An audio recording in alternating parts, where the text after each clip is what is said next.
This is the bowl that goes inside my slow cooker. It's a 7-litre slow cooker, and I actually got it off Amazon for like 50 bucks with free postage. I'm just gonna put that inside my sink. I like getting these compostable bags. I'm gonna put one in the other part of my sink.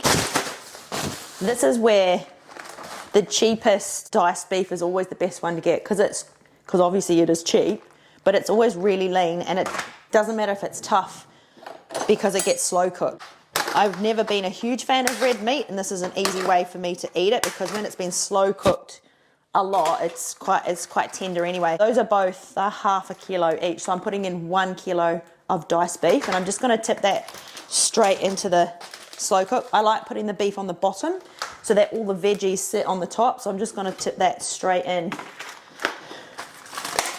to the slow cooker bowl.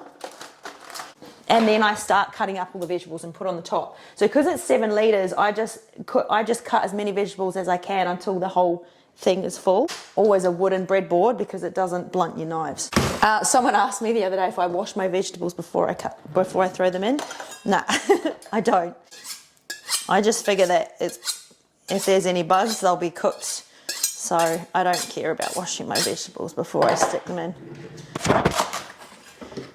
Celery makes it taste like soup, which is why I like it, and it reminds me of when I was a little kid, because my granddad used to always make chunky soup with celery in it, so this kind of brings back good memories. When it comes to doing a post-comp debrief, I think for me I like to wait until I've had a few weeks of rest and recovery, because the actual day itself, the comps themselves, your emotions are so high and you have such a good time, whether you win or don't place or whatever. The amount of mental focus that it takes, you don't realize how mentally focused you are until you're not anymore. When I do a post-comp debrief with myself, I always write heaps of notes the same day if I can, but then I like to wait until I've got to a point where the emotion that I had at the time of the competition has now left me. So that's where I'm at now. It's been 3 weeks. I've had lots of time to rest, relax, enjoy myself, and then go back and look at those notes, and without the emotion that I had at the time. So I can look at the notes objectively rather than with emotion. It happens too when your emotions are so heightened that you might actually have irrational feelings, both ways, good and bad. So you never know if your feelings are rational or irrational until you've cooled down and rested and got back to some sort of normality. That's why I'm not doing this video until now, 3 weeks after the show. It's also given me time to look at my professional photos, which only came through a couple of days ago. It gives me time to assess what my body ended up looking like, because once you've got your professional stage photos, that's your actual end product. Like, that's the final product that I created. Plus I can see how I stacked up against my competitors. When you are a competitor, you are working against yourself. You're working to beat yourself, which is, that's what you should do, is just work on whatever your weaknesses are and work to improve on them. Then on the day, you're compared to other people that will look completely different than you, and you're being compared to them. So individually, every competitor individually looks really good, but then when you stand on stage next to lots of competitors that also look good, it gives you lots of valuable feedback about what to work on in the future.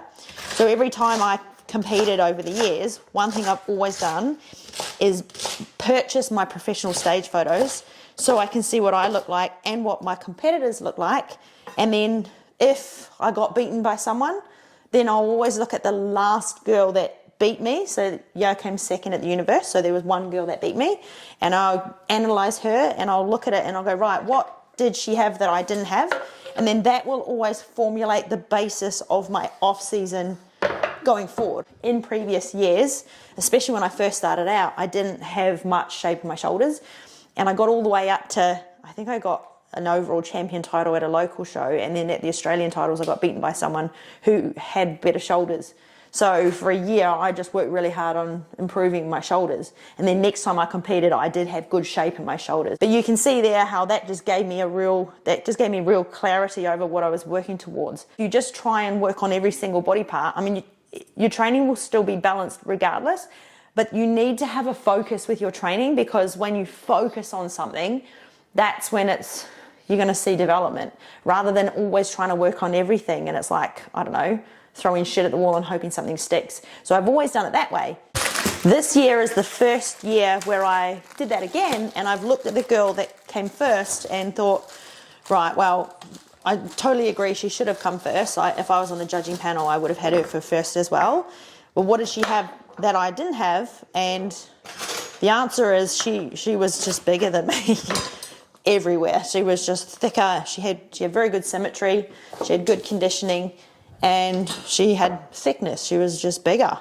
And if I look at those photos, and I'll put them up here as well, I always ask myself, right, well, if I do a whole lot of work really hard, can I work to beat what she has? And this is actually the first time where I'm actually going to say no.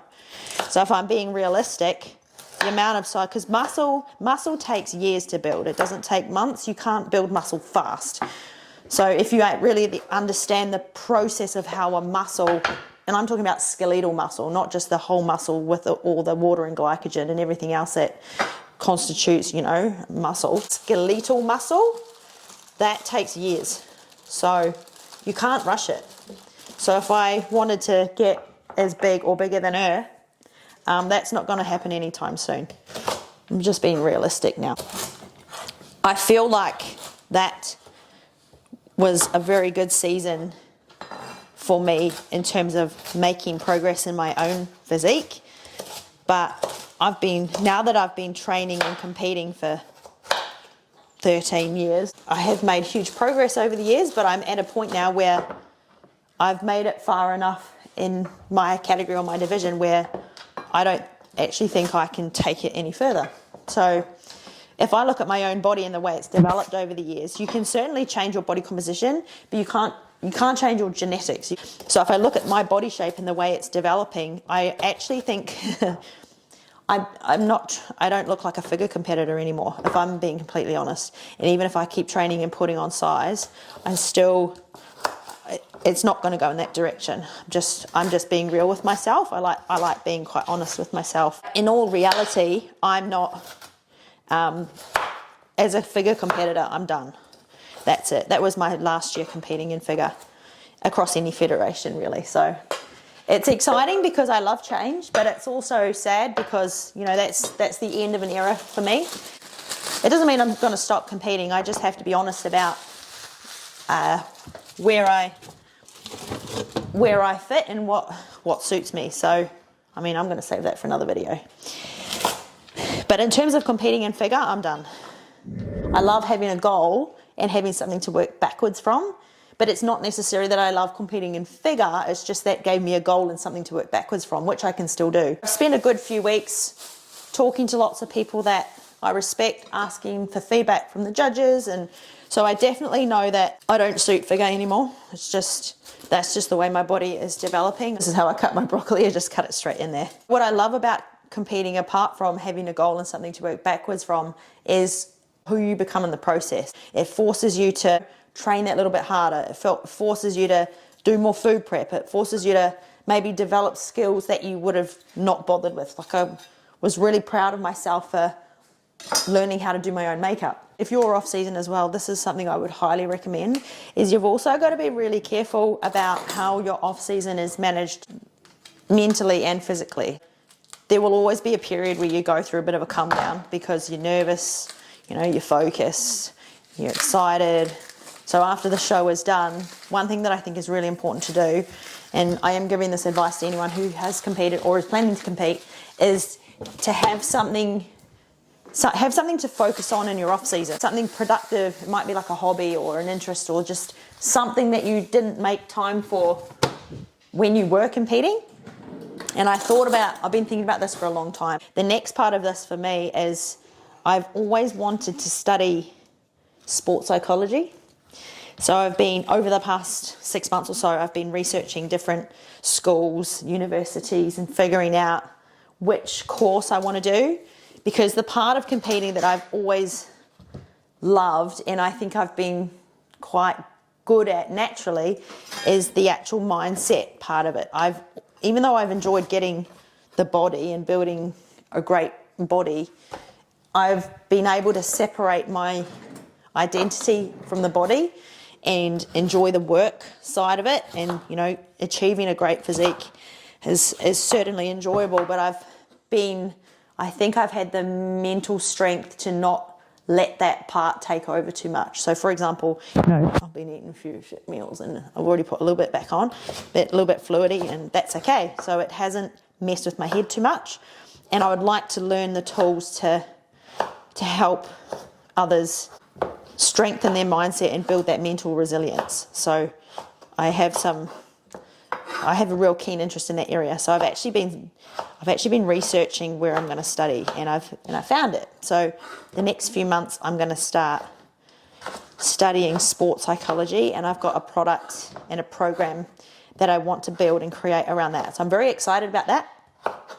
And by being excited about that, it's helping me to mentally deal with the post-comp blues and the come down, which haven't really hit me yet, but probably will at some point, because it always does. It's just, you know, when you have all this anticipation for something, and then when it's done, you don't know how mentally tired and drained you really are, physically as well.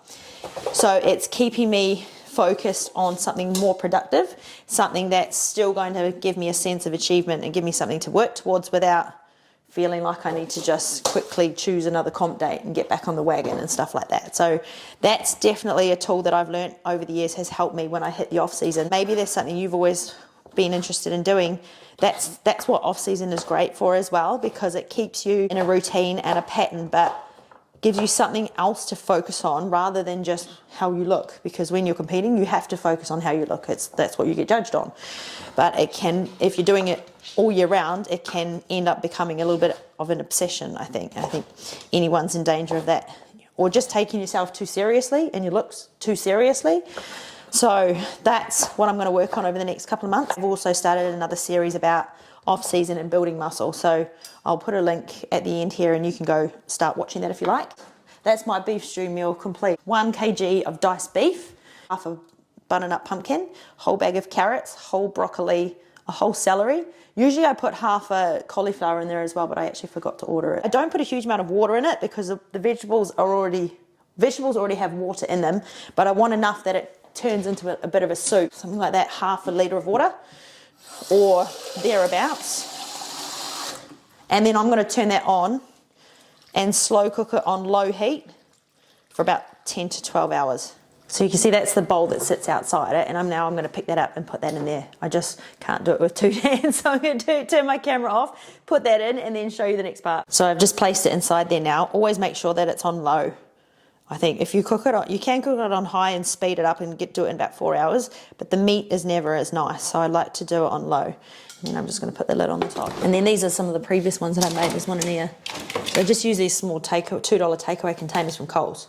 They were always my favourite. So in there's probably about 140 grams of the diced beef. Probably works out to be about 200 grams of vegetables. A little bit of flaxseed on the top before I eat it. That's my first meal of the day.